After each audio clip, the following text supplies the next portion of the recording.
Welcome back to the show. Going to change gears and talk hospice care, and more important to have these conversations because we've got an aging population, and the other important part of it is fundraising, because those extra funds are greatly needed. My next guest is going to talk about a great fundraiser they have coming up. I'm joined by Wendy O'Keefe Rampton, auction lead at the Home Hospice North Lanark. Welcome to the show. Great to have Derek. you here. Happy to be here.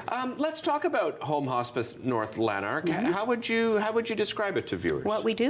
Yeah. Well, we are a hospice without walls. Okay. So we don't have an actual facility. We're completely volunteer run by a board of directors. We're a registered charity. And what we do is we support people who have a terminal diagnosis or just really are having a lot of trouble with day-to-day life, or maybe are isolated. And our program coordinators, who are an RN and an RPN, they help them sort of identify and source the services that they need, because what we really want to do is keep people in their home as long as possible and really live every day. Yeah, and Wendy, do you think people, when they hear hospice, they immediately think that somebody has to be taken out of their home in order to get the proper care? And that's not the case at all, is it? No, it's really not. And in fact, most people in studies show that the majority of people prefer to die in their own surroundings, right? You know, with the people that they love with them. But we don't only help people who are end of life.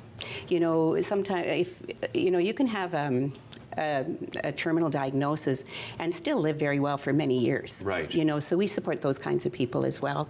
It's just to keep them in their house. I wonder, I may be speaking out of turn here. I wonder, is there a misconception too that it's more expensive to stay at home than it is Yeah, and that is the exact opposite. Yeah, yeah. I know that's what I've learned over the last sort of 5 years talking to people like yourself. People have this idea of, I have to go into a home because there's no way I can stay at home. No, not at all. And you know, unpaid caregivers are kind of the unsung heroes of our society. Agreed. And so we try to give. We also give the caregiver support.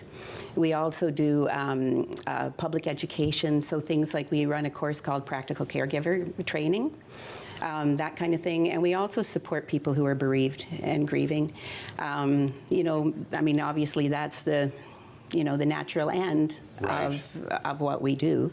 And so people need support then too, so we also do that. I imagine for the whole process, the support for the caregiver, extremely important. It really is. Right? Because I think that grief and bereavement even starts before you've lost a loved one. Very often that's something called anticipatory grief. And generally speaking, you know, we're pretty lucky in Canada. The people who have the health issues, you know, they get care. Right. But the caregivers are often forgotten. Yeah. Volunteer opportunities, I imagine, Wendy, you're always looking for volunteers. We're a volunteer-driven television station here. It's National Volunteer Week, so it is. It's a great opportunity for you to sort of give a shout out. What kind of skills are you looking for? Well, right now we have 25 visiting volunteers. Now those people complete about 40 hours of special training. Okay. And so they're really quite highly skilled, and we can always use more visiting volunteers, particularly in the outlying areas, sort of up beyond Almont and Carleton Place into Clayton and those areas. We also need, we need women, we need men, we could use some younger people, because we serve any adults over 18. Okay. So it's not only seniors. Right. All of this takes money. And as I said, you have a great fundraiser, you have an online auction, and your theme really is what? Experiences, right? It's experiences, and it's about making beautiful memories. Because as a hospice organization, we see firsthand how important good memories are.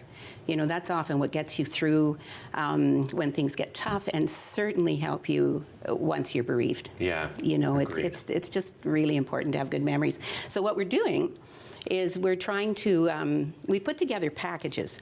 So businesses and individuals in the area, and the majority of them are local. Okay. And we've been just blown away by the generosity, especially after 2 years of the pandemic and everything. Yeah.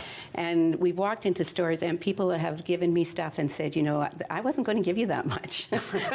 Like it's really. So you're very convincing, Wendy, apparently, as you're trying to say. And not just me. I have a team of volunteers that are helping.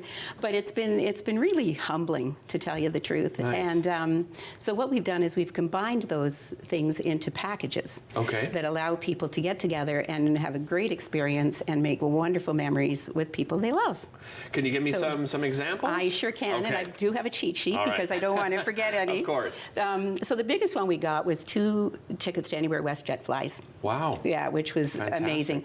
So that really got the ball rolling, right? No and kidding. then it just kept rolling. Yeah, because then you can go into a business and say, by the way. Oh, yeah, you know, this is going to draw attention.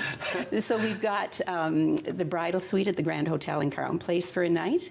We've got Menzies House Bed and Breakfast in the Riverside Inn in Almont. The Riverside is 2 nights, and Almont, I mean. Yeah.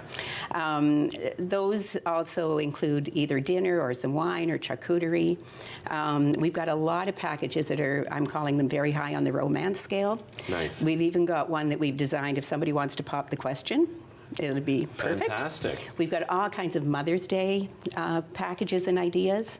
One that I particularly like is it's a voucher for a memorial tattoo, and it's paired with a professional photo shoot. What a great idea. Yeah, and now talking about one of the really generous people is Bean Chevrolet Buick GMC in Carlton Place. So he's taking part in a huge fundraiser for the 2 hospitals, Almont and Carlton Place. Okay. And he still gave us a loan of a brand new car for a weekend and threw in 2 nights of the Holiday Inn in Canada. Fantastic. And a dinner comes with that.